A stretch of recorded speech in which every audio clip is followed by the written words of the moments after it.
ikan di laut dan burung-burung di udara, dan atas segala binatang yang merayap di bumi. Nah, Bapak Ibu Saudara-saudara sekalian, dari ayat ini maka ada perintah, dan perintah-perintah tersebut kalau kita daftarkan sebetulnya ada 4 perintah. Perintah yang pertama adalah beranak cuculah dan bertambah banyak. Kedua, penuhilah bumi. Ketiga, taklukkanlah bumi. Dan keempat, berkuasalah atas ciptaan yang lain. Saya ingin sampaikan buat kita bahwa ayat ini mungkin sering kita baca, tetapi banyak sekali di antara kita ketika membaca ayat ini hanya memperhatikan perintah pertama saja. Beranak cuculah dan bertambah banyak. Dan perintah ini sebetulnya menjadi pemicu untuk untuk orang-orang pada zaman dulu ya, berkembang dengan sangat luar biasa. Bertambah dengan punya keluarga yang cukup banyak, bahkan di kalangan keluarga Kristen seringkali kita menggunakan ayat ini, beranak cuculah dan bertambah banyak.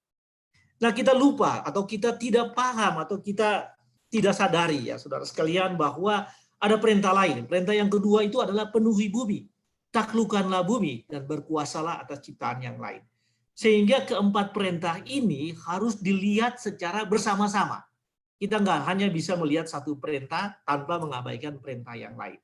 Dengan kata lain begini saudara-saudara sekalian, beranak cucu atau berkembang biak atau populasi yang bertambah harus melihat itu dalam konteks memenuhi bumi, menaklukkan bumi, dan berkuasa atas ciptaan lain. Saya ingin tanyakan kepada kita, apakah di saat ini ada bagian bumi yang belum dipenuhi? Ya, apakah ada bagian bumi yang memang masih kosong? Mungkin ada Bapak Ibu Saudara-saudara sekalian, tapi memang itu tidak layak dihuni. Katakanlah padang pasir atau padang gurun tadi saya sebutkanlah, atau bagian gunung-gunung yang sangat tinggi, perbukitan yang sulit. Tetapi hampir tidak ada bumi di saat ini, bagian bumi yang tidak dipenuhi. Dimanapun kita berada ya, kita akan melihat bahwa bumi ini semuanya sudah ditaklukkan. Bumi sudah ditaklukkan oleh manusia. Ya, bukan hanya bumi, bahkan bulan sudah didatangi, dan Mars ya, dan planet juga sudah didatangi. Jadi beranak cucu ini harus dilihat dalam konteks apakah memang bumi sudah dipenuhi dan bumi sudah ditaklukkan. Ya, dan ternyata memang tidak ada yang tidak dipenuhi dan tidak ada yang tidak ditaklukkan. Ya, hampir semua tempat sudah ditaklukkan. Kemudian dalam konteks berkuasa atas ciptaan yang lain. Nah, kita berada di bumi ini dalam konteks itu, saudara-saudara sekalian, bahwa kita berkuasa atas ciptaan yang lain, dan menambahnya jumlah kita, bertambahnya jumlah manusia, itu dalam konteks apakah kita harus atau kita bisa berkuasa atas ciptaan yang lain. Nah, kalau kita melihat semuanya ini, keseimbangan antara, maka kita akan menyimpulkan, saudara-saudaraku, bahwa keseimbangan antara pertambahan jumlah penduduk harus dilihat atau dikontrol oleh 3 perintah lainnya. Dan apabila kita melihat semuanya ini, maka kita tadi di pendahuluan saya sebutkan bahwa manusia bertambah dalam jumlah yang begitu luar biasa, maka kita udah bisa mengatakan bahwa jumlah manusia ini sudah sangat-sangat banyak, ya, sudah sangat-sangat banyak. Nah, Bapak Ibu, tanggung jawab ini menyampaikan bahwa begini, bahwa apabila kita sebutkan memenuhi bumi, maka itu tidak lagi secara kuantitas, tetapi kita harus memikirkan itu secara kualitas. Kalau kita katakan taklukkanlah bumi, kita udah nggak bisa melihat itu secara kuantitas, tapi kita menaklukkan dengan cara berkualitas, dengan cara yang berkualitas. Dengan demikian, saudara sekalian, dengan kita melakukan seperti itu, maka kita berkuasa, kita mendominasi, dan kita diberikan tanggung jawab untuk mengelola atau berkuasa terhadap ciptaan bumi ini. Saya akan menyampaikan ini di slide berikutnya atau di bagian berikutnya. Jadi tanggung jawab pertama, kembali, apa itu tanggung jawab pertama? Tanggung jawab orang Kristen adalah kita harus sadari betul bahwa bumi ini adalah satu-satunya habitat yang Tuhan perintahkan bagi kita untuk berada di sana. Dan kita diminta oleh Tuhan untuk tidak hanya berkembang biak, tetapi juga kita memenuhi secara kualitas, kita menaklukkan secara kualitas, dan kita berkuasa atas ciptaan yang lain. Dengan kata lain, kita mempunyai otoritas, dan terhadap otoritas ini saya akan menjelaskan itu kemudian. Jadi itu tanggung jawab pertama. Saudara-saudara sekalian, tanggung jawab kedua. Tanggung jawab kedua adalah apa yang disebut dengan mandat budaya. Dan mandat budaya itu adalah mengusahakan dan memelihara bumi. Ya, seringkali para teolog mengatakan bahwa kita mempunyai dua mandat. Mandat pertama adalah mandat penginjilan, yaitu bahwa kita pergi ke seluruh dunia dan memberitakan firman Tuhan, membaptis supaya semua orang ini diselamatkan. Itu yang mandat pertama. Mandat penginjilan, evangelism responsibility, ya. Tetapi ada yang kedua yang disebut dengan cultural responsibility atau mandat budaya. Dan mandat budaya itu adalah mengusahakan dan memelihara bumi. Bumi ini perlu dipelihara, bumi ini harus diusahakan. Nah, kita perhatikan ayat-ayat firman yang menyatakan hal ini. Di dalam Kejadian 2 ayat 8 dikatakan begini. Selanjutnya Tuhan Allah membuat taman di Eden di sebelah timur, disitulah ditempatkannya manusia yang dibentuknya itu. Nah, Anda perhatikan bahwa ini satu desain, satu rancangan Allah yang memang khusus dan diperuntukkan, yaitu membuat bumi ini atau membuat Taman Eden dalam skala mikro, kemudian disitulah ditempatkan. Nah, saya senang dengan kata ini. Disitulah manusia ditempatkan. Kalau Anda melihat ini, maka subjeknya itu adalah Tuhan, dan kita sebagai manusia ini adalah objek. Jadi, karena kita objek, kita adalah instrumen dari Tuhan. Kita adalah alat Tuhan. Kita adalah alat Tuhan yang ditempatkan di bumi ini. Instrumen Tuhan yang ditempatkan di bumi ini. Kata ditempatkan ini membuat kita ini mempunyai posisi yang rendah, saudara sekalian. Jadi kita ditempatkan Allah dengan posisi kita di bumi ini sebagai instrumennya di tempat yang sudah Allah bentuk, yaitu bumi. Yang sudah Allah ciptakan, yaitu bumi. Nah, Anda perhatikan di Kejadian 2 ayat 15, dikatakan begini, Tuhan Allah mengambil manusia itu, nah ini menarik ini, Anda perhatikan, Tuhan Allah mengambil. Jadi manusia itu ada di sana, di satu tempat, lalu Tuhan Allah mengambil dia, memisahkan dia, mengambil dia. Kembali ini menempatkan bahwa manusia adalah objek dan Tuhan Allah adalah subjek. Tuhan Allah mengambil manusia itu dan menempatkannya dalam Taman Eden. Nah ini, dia mengambil dan dia menempatkannya. Kemudian Anda perhatikan ayat selanjutnya. Dikatakan begini, untuk mengusahakan dan memelihara taman itu. Jadi disinilah tujuan ditempatkan di bumi itu adalah mengusahakan dan memelihara. Anda perhatikan bahwa di sini bukan mengeksploitasi, tapi mengusahakan dan memelihara. Apa itu mengusahakan? Dalam bahasa Alkitab, saya gunakan beberapa terjemahan Alkitab biasanya, dan dalam Alkitab terjemahan yang lain dikatakan mengusahakan itu cultivate atau kultivasi. Cultivate itu istilah di pertanian ya, yang berarti mengusahakan itu semacam proses pertanian, mulai dari menanam, menjaga, memelihara sampai dia mempunyai nilai tambah ya. Jadi ada unsur nilai tambah, produktivitas yang tinggi. Mengusahakan berarti itu. Memelihara, menjaga dan melindungi supaya tidak berkurang dan tidak terbuang. Jadi kata mengusahakan dan memelihara ini adalah mandat yang diminta Tuhan. Tuhan meminta supaya kita masing-masing, setiap orang manusia, dia harus menjaga, melindungi, mengusahakan, mengkultivasi, membuat supaya ada nilai tambah. Makin tinggi nilai tambah itu.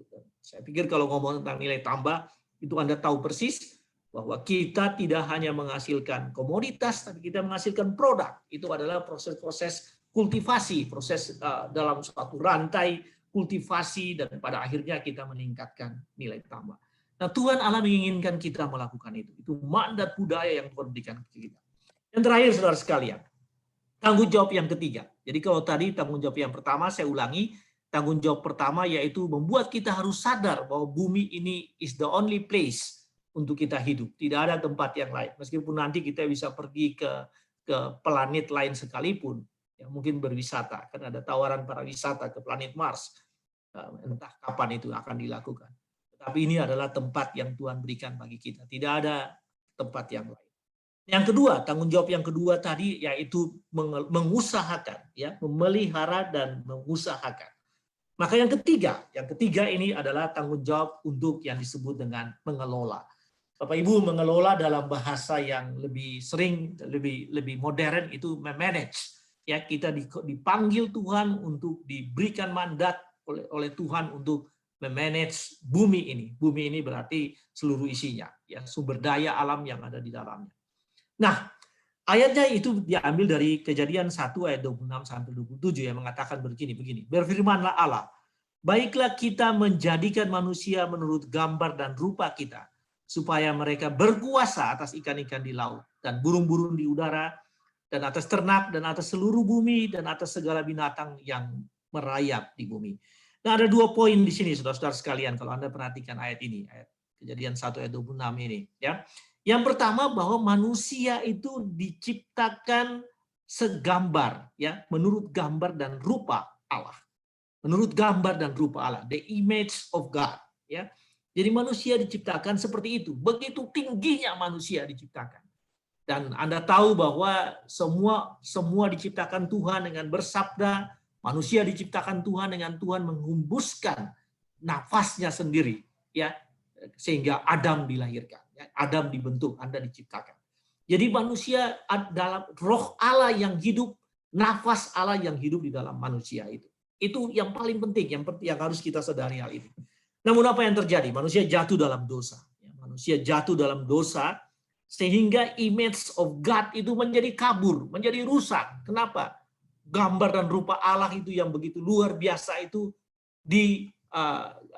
menjadi hilang, ya, menjadi kabur karena jatuh dalam dosa. Tapi kita mengucap syukur. Kenapa? Karena bagi kita saat ini, bagi Anda dan saya saat ini, tidak hanya image of God, lebih dari itu, kita adalah anak-anak Allah. Anda, kita semua yang menerima Kristus menjadi juru selamat kita itu adalah anak-anak Allah. Nah, saya ingin sampaikan ke saudara semua, ya, bahwa status kita ini luar biasa. Lebih dari image of God. Tidak sekedar gambar Allah. Kita adalah anak-anak Allah. Nah, anak saya, saudara sekalian, ada seorang anak saya yang kalau dibilang, kamu seperti bapakmu, kamu seperti Pak Victor, dia selalu bilang begini, karena saya adalah anaknya, ya, maka saya adalah seperti Papa. Kenapa? Karena saya adalah anaknya Papa. Begitu, ya. Jadi status kita itu luar biasa. Anak-anak. Kalau Tuhan memberikan tanggung jawab kepada mereka yang adalah image of God, Adam dan Hawa pada zaman itu, ya, zaman sekarang ini Tuhan memberikan tanggung jawab kepada anak-anak Allah. Karena roh Allah yang hidup di dalam kita. Dan karena kita yang diberikan keselamatan oleh Allah. Yakobus mengatakan begini, image of God ini, ya, adalah manusia. Manusia adalah yang sulung dari semua ciptaan. The firstborn, first creation, and first place. Ya, itu kita itu adalah seperti itu. Orang anak sulung, anak ciptaan yang diutamakan. Nah, karena itu, saudara-saudaraku, karena itu, maka Tuhan memberikan otoritas. Ya, supaya kamu perhatikan itu, supaya mereka berkuasa. Ada tujuannya, supaya mereka berkuasa. Salah satu tujuannya itu supaya kita itu berkuasa. Nah, berkuasa ini mengandung makna apa, saudara-saudara sekalian? Itu adalah manajemen authority. Authority to manage, ya, manajemen authority. Ya, untuk mengelola, ya, tidak berkuasa ini bukan berarti dominasi, tetapi untuk mengelola. Berkuasa itu bukan berarti ownership, bukan kita itu pemilik, tapi kita ini stewardship. Kita hanya menata aja, mengelola. Bukan yang memiliki. Nah, bumi ini adalah milik Tuhan dan kita diberikan kesempatan untuk mengelolanya. Itulah 3 tanggung jawab, saudara-saudaraku, dan tanggung jawab yang terakhir ini ingin menyampaikan bahwa tanggung jawab yang paling penting itu yaitu karena kita ini sudah diperbarui. Dan karena itu, karena kita diperbarui oleh Tuhan, kita diselamatkan oleh Tuhan, maka tanggung jawab yang tadi saya sebutkan, masalah-masalah lingkungan itu tidak bisa kita abaikan. Itu menjadi lebih penting. Nah, saudara sekalian, sebagai kesimpulan yaitu bahwa setiap Kristen, setiap Anda sudah diberi anugerah keselamatan dan adalah yang sulung, sebagai yang sulung dari semua ciptaan. Ya. Karena sebagai yang sulung dari semua ciptaan, maka Anda dan saya bertanggung jawab untuk mengelola ciptaannya tadi itu. Ya, sudah menjadi yang sulung dari semua ciptaan, kita bertanggung jawab untuk mengelola, memelihara sumber daya bumi ini dan isinya. Nah, praktisnya apa yang akan kita lakukan? Saudara sekalian, tadi saya sudah sebutkan banyak tadi di pendahuluan mengenai masalah-masalahnya. Tentu saja masalah-masalah itu harus kita selesaikan. Tetapi mulai dari saat ini, saya harapkan banget setelah Anda mendengarkan kebenaran firman Tuhan ini, Anda merubah cara hidup Anda, ya. Mulai dari sekarang ini, wujudkan tanggung jawab itu dalam aksi-aksi nyata. Yang pertama, ya kita udah sering dengar ini, yang disebut dengan reuse, ya, menggunakan kembali, reduce, mengurangi, recycle. Ya, reduce adalah juga sangat penting. Ya, saya selalu menambahkan ada satu lagi, regulate and rethink. Regulate itu berarti Anda harus punya aturan. Kalau Anda punya di level rumah tangga, mungkin Anda punya aturan. Oh, saya harus seperti apa mengatur, menata supaya proses reduce, recycle, dan reuse ini bukan hanya pada tingkat community, tapi di rumah tangga saya, di pribadi saya. Bagaimana saya menata itu. Rethinking ini berarti begini, saudara-saudaraku. Kalau Anda mau melakukan sesuatu, Anda berpikir juga, ya, berpikir apa ini dampaknya.